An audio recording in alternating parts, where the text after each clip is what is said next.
Started the Gibb River Road, baby! Woo! What do you reckon, Aria? Is it all open or closed? It's all open. Show me. Point it out.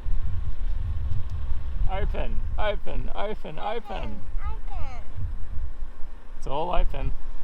We're taking the caravan on the Gibb. We're not going to take it up to Mitchell Falls, but the rest of the Gibb we will. Yeah, setup's pretty big, but we've taken it all the way up to Cape York, so fingers crossed it all goes well here. Excited? Pumped. Nervous? Yes. So we've done the Gibb before when Jen and I just did it in a swag and a ute and did like a quick trip over to Broome from Darwin. So we have experienced it before, but it's always so unpredictable being a dirt road, outback, remote areas. So we're really looking forward to going back to some of those places we went to before and experiencing some new ones as well. And seeing it through Aria's eyes. Yeah, and showing Aria where we've been as well. Alright. We're going to have a lot of fun.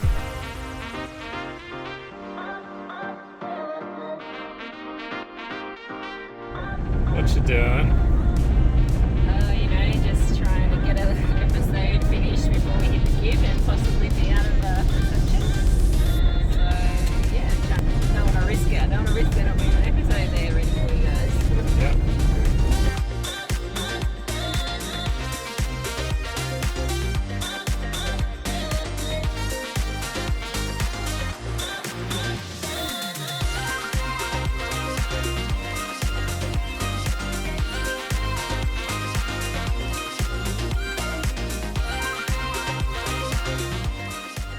Alright, our first stop, air down tyres. Welcome to the Gibb.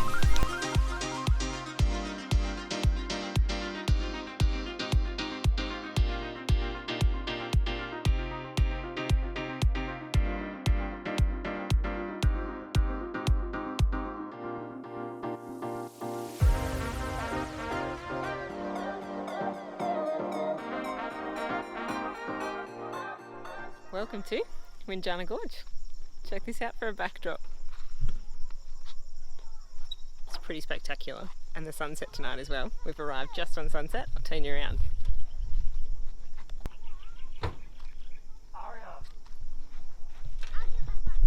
I've missed showing you the best of it. I was too busy looking at it myself. But we've camped up in the non-generator, quiet camping side. It's busy as. So yeah, we're just gonna get set up and chill for the rest of the evening, and we'll hit the gorge tomorrow. This sort of stuff is what the Iveco's made for, this military chassis that it rides on. When the tyres are the right pressure, it's just a dream to drive on like dirt roads, gravel roads, like corrugations, dips and stuff. Show you some of what I'm talking about, but yeah, it handles so nicely. It's like being cruising on a road. Where are we going? We're going to Tunnel Creek.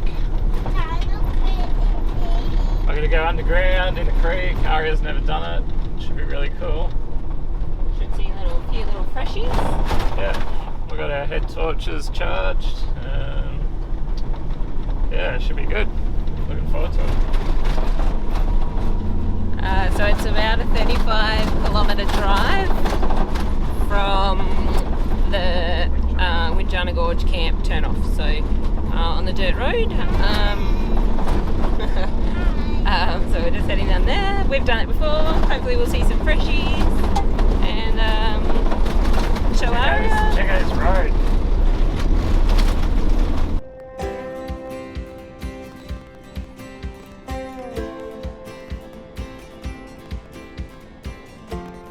Doing 65. Fuel economy's looking good. I'm doing 17 litres per 100 on this stuff. Tyre pressures, I'm at 30 on the front and 34 on the backs. I'm at the 34 on the back just because the caravan tow ball weight. Yesterday when we lowered the tyre pressures, so I didn't put them down quite as far, but yeah, if I was just always not towing, I'd have to all fall the same because our weight is pretty evenly distributed. Yeah, it's good.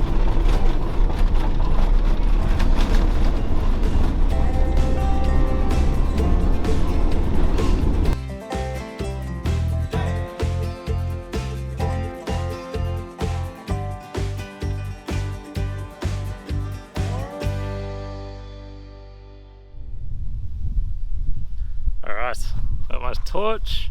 I'm dressed appropriately for an adventure with my Hawaiian shirt on, And ripped shorts. And we got our water walking shoes on. Yep, let's do it. We're gonna go Tunnel Creek into the tunnel. Do you know what? I'm like super happy to be back and exploring this again. I'm pretty pumped. Yeah, it's pretty cool. We have really good memories of this place, and to be able to have that opportunity to come back again And see it through Aria's eyes. and like it's cool. Let's do it.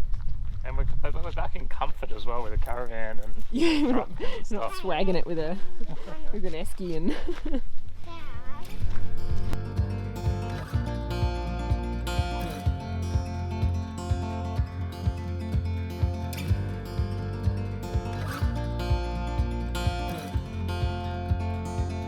We got love that we'll never need to hide.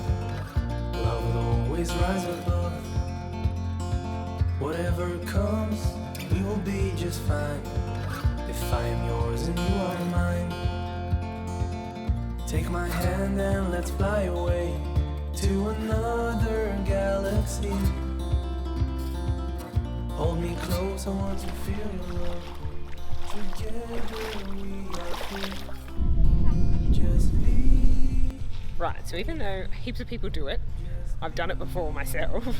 It's still really freaky walking in water, in the dark, in the water you can't see, where there's freshwater crocodiles somewhere.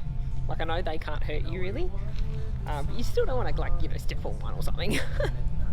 And it's still a bit freaky. We can go any place that we want to. I don't care if that's too far. Take my hand and let's fly away to another galaxy. Hold me close, I want to feel your love.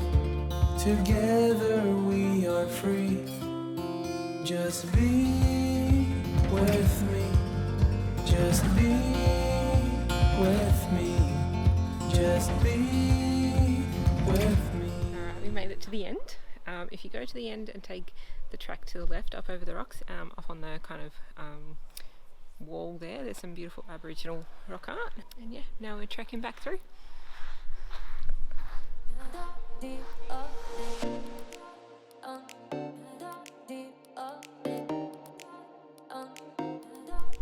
Well, that was really awesome. Better than I remember even, I reckon. So worth it. Make sure you do put some old shoes on. If you've got them to walk through the water and stuff, you never know what's underneath there, what you step on in terms of rocks or sticks. So yeah, we just wear our Keens and did that, and yeah, keep an eye for crocs.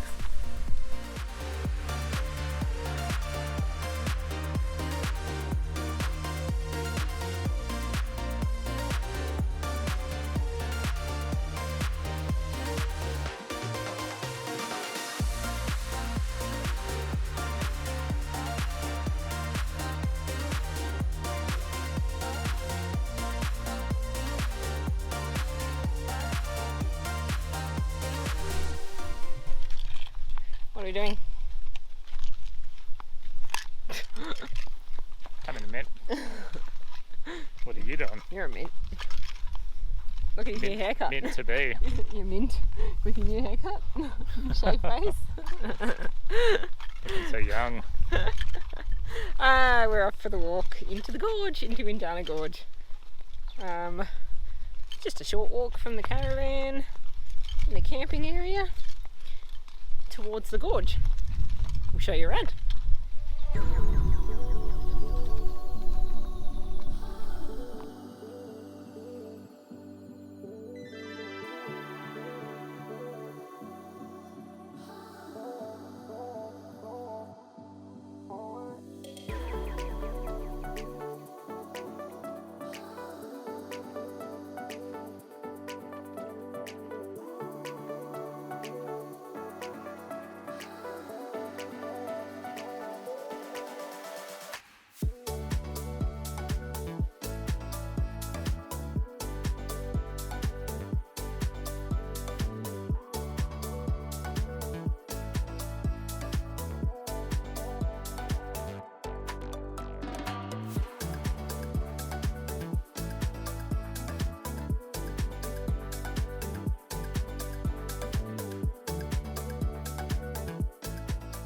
And this is where you feel so small in the world because it's so big. And this is just a small gorge, really.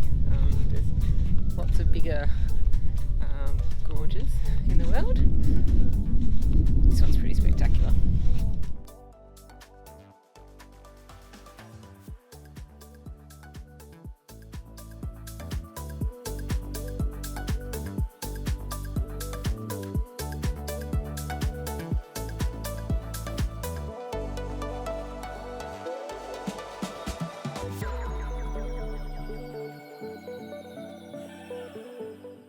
Good morning. How's this for a view out of your bedroom window? Where we chose to camp was in the non-generator section, the quiet zone. And yeah, it was pretty packed when we got here, but we chose a spot literally looking out to the big massive wall of the gorge and in the sun, so you could get heaps of solar as well. So that was a good spot for us. And then yeah, we get to wake up to that view, which is awesome. It's awesome. Anyway, hope you enjoyed Windjarra Gorge and Tuttle Creek. We are off to the next stop today. Let's keep going along the Gibb. Lots more dirt, and let's hope not too many corrugations. A little bit more about the camp, because I didn't really tell you much before. There's flushing toilets and hot water showers here, so if you are not self-contained, you are all sorted here anyway. It is $14 per person per adult and $7 per child here, and I think that is because of the extra flushing toilets and showers. There's also been an Optus internet tower thing, I'm not sure the technical language, being installed here. So if you do carry our internet kit, or even if you don't and you carry an Optus and a Telstra, you will get Optus reception here. We've used it perfectly fine the whole time we've been here, been able to do our work that we need to do. We didn't expect that at all. It was a bit of we thought we could possibly have that here, but we hadn't actually heard yes or no. And when we got here, we were super happy that we had a pretty good internet. There's some picnic tables dotted around. Did I tell you? I can't remember if I told you about the generator and non-generator area, so make sure you pick that, book online, or self-register when you get here. I think I've covered everything. Let's head off to the next one. We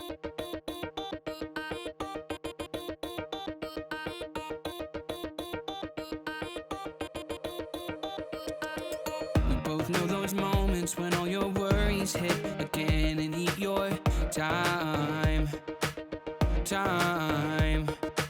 So let's just pretend that it'll work out in the end and turn out fine. Yeah. Every night crashes down on you like an avalanche, opening up the deepest parts of your thoughts and all you find is deep. First water crossing. First water crossing.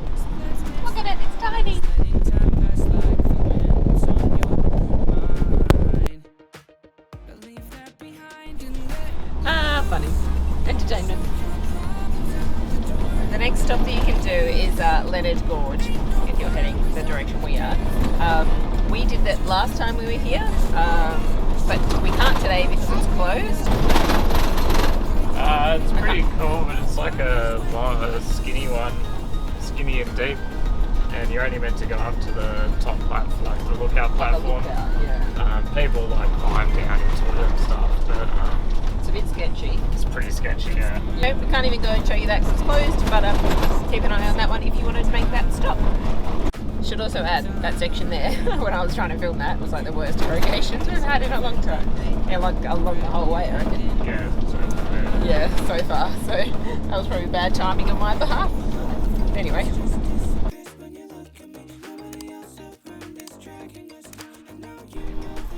Hello. First actual river crossing. The caravan. Should I get out? Nah, it's muddy. Nah, I'm not getting out.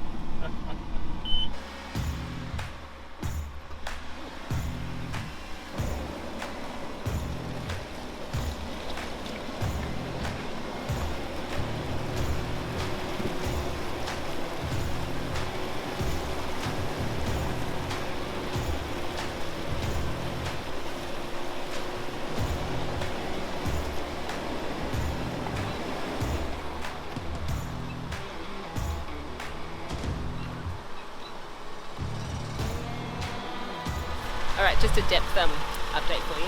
I went to that on the spare, so we're just going to check where it went to on the van.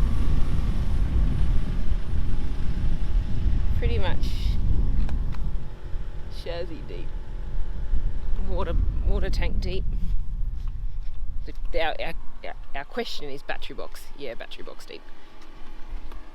So it got to the bottom of the retreat sign on the battery box. Not sure if that means much. I'll have to check with Daniel if that's a concern or not.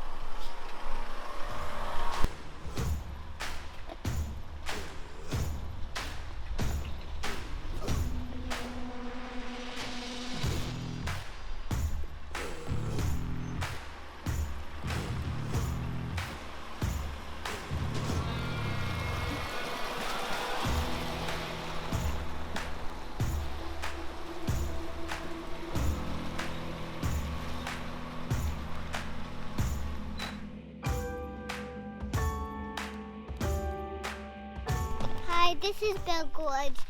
It's a beautiful day, and there's no crocs, so we can go for a swim here.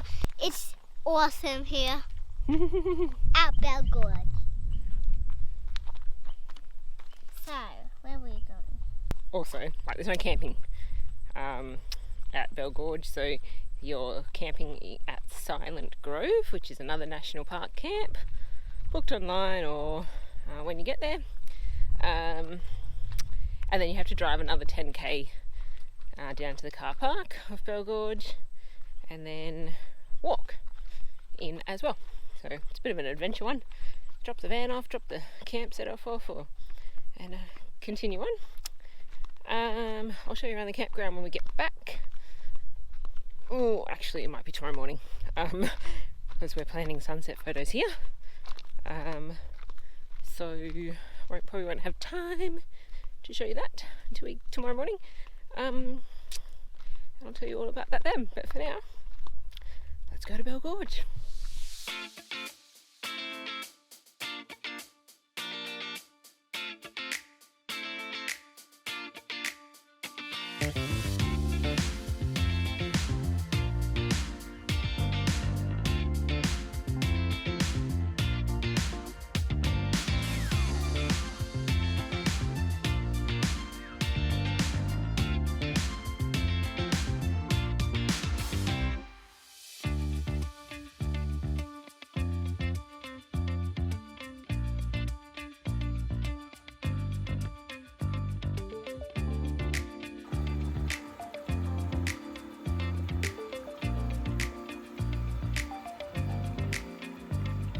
You know how I said it was really worth the walk?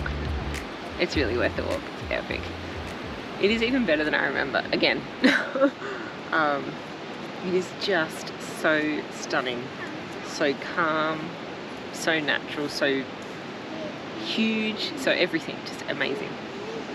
It is so worth your time for that drive and that walk to come and explore this. If you come to when you get here, you come to the sign, there's the main kind of rock area. You go to the right and that's that bit. Not really a designated path, you kind of just make your way over there. All of it's swimmable.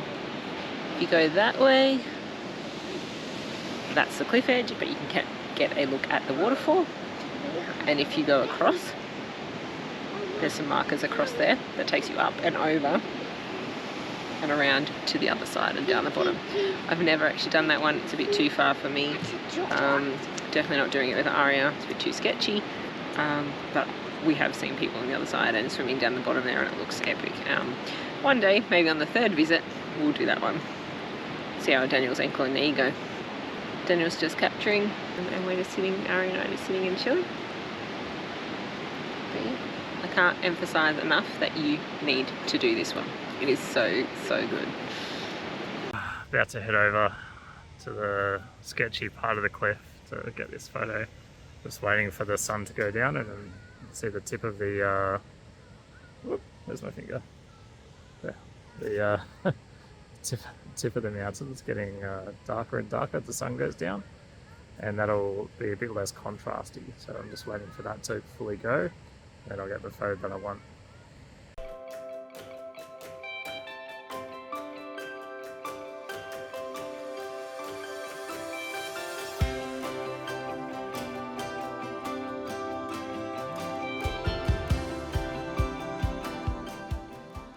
And we're out. We're the last ones in the car park. Last ones at the gorge. Sometimes I like that we hang around for sunset for those like opportunities to be the only one there. Yeah, it's great. But yeah, well, how long does it take, do you reckon, to walk? Well, there you go, my watch is telling me it was 20 minutes. 20-minute walk, roughly.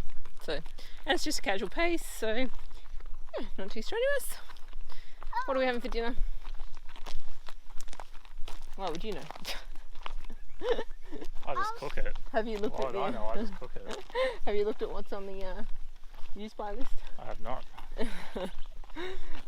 We keep a list of our meat and their use by dates, so then we just use it in that order when we can't be bothered to think about what we want to have. I believe it is a lamb, butterfly lamb, that's due next to be used, so I believe that will be dinner.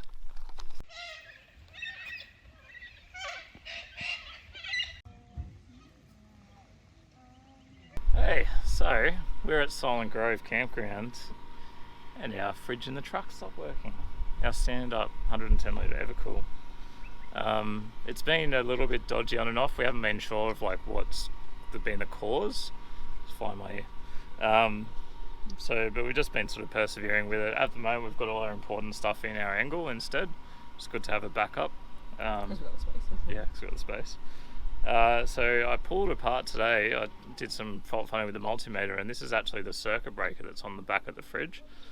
And I never realised how this actually works, but I'll quickly show you. Hopefully you can see. It's this is the reset knob, and then that's got a spring on it. And if the current increases too much, it actually heats up this little piece of metal.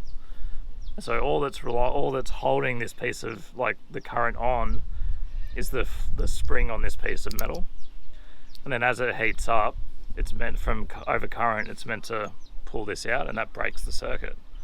Now that's well and good, but on corrugations, like I just reckon that would just be going up and down and stuff. Like, yes, it's not very good design, I don't think. So luckily I found that was the culprit, definitely the culprit. So I'm replacing it with an automotive blade fuse, which is much like just solid, so there's no moving parts on it. This is one I had spare, ready in case for another project. So I've just got a 15 amp blade fuse in there now, and I'm just putting some spade terminals on, which is what's on the other end of the circuit breaker. So basically just get rid of their circuit breaker and replace it with this blade fuse, and the fridge should work. Fingers crossed. Fingers crossed. Well, it will, because I've checked everything else and it's all worked good. So, Cool. Yeah.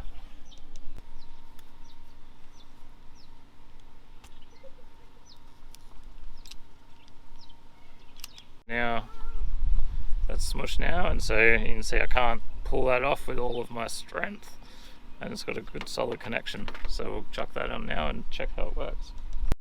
Alright, I'll show you the back of the fridge in here. It's a bit cramped. I'm lying on a kayak in an angle. So, this is the back of the fridge. That's our Anderson plug connector over there. So, first thing I did, chuck a multimeter on the truck on the power there, on the Anderson plug, and make sure that that's providing 12 volts. It was. So the next step in the fault finding is to fault find end to end. So for that you disconnect power. So you pull the Anderson plug out and you get your multimeter and you put it onto resistance, which is ohms. And so you just stick it in one end. So first I checked the earth. So you just check it from the black cable there.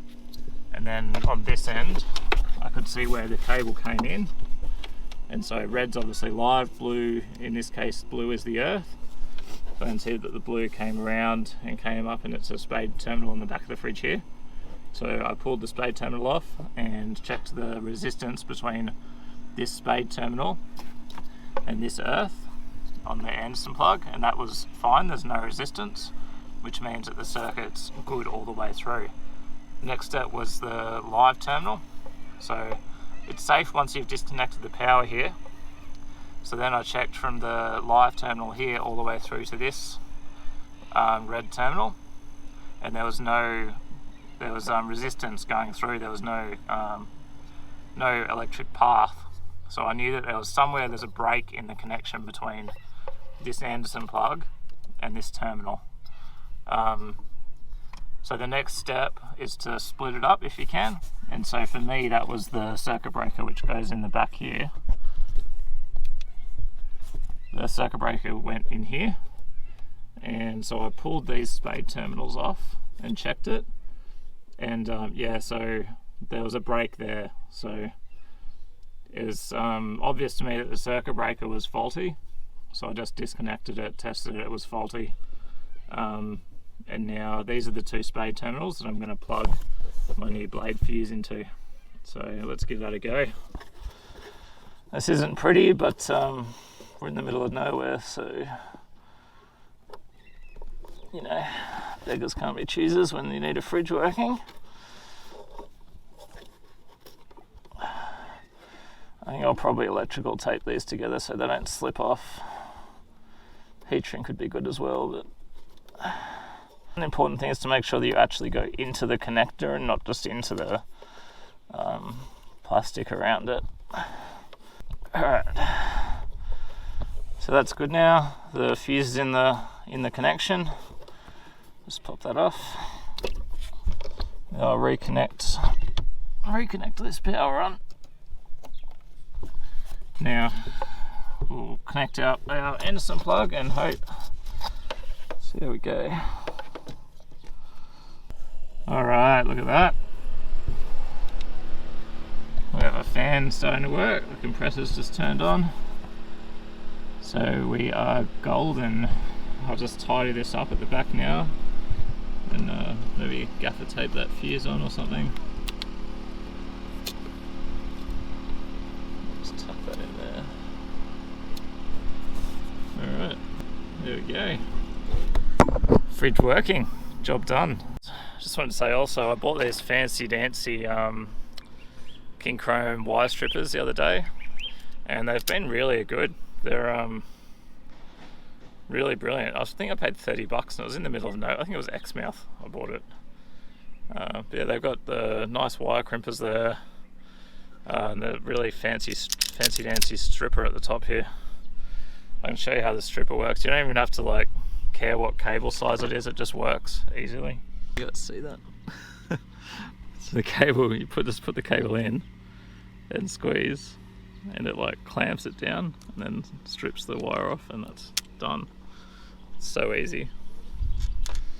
Recommended. Okay, as promised, a bit about this campground. So Silent Grove is the name. It's the closest camp to the gorge, Bell Gorge. It fits everyone, and everyone is able to come in terms of big rigs, tents, etc. There's a generator area and a non-generator area that you have to book online or self-register when you get here. Again, it's around the $14 per person per night, because there are flushing toilets and hot water showers. There's no water here that's potable, but there are non-potable taps around if you need to use some water, boil it first, that kind of thing. National parks and no dogs.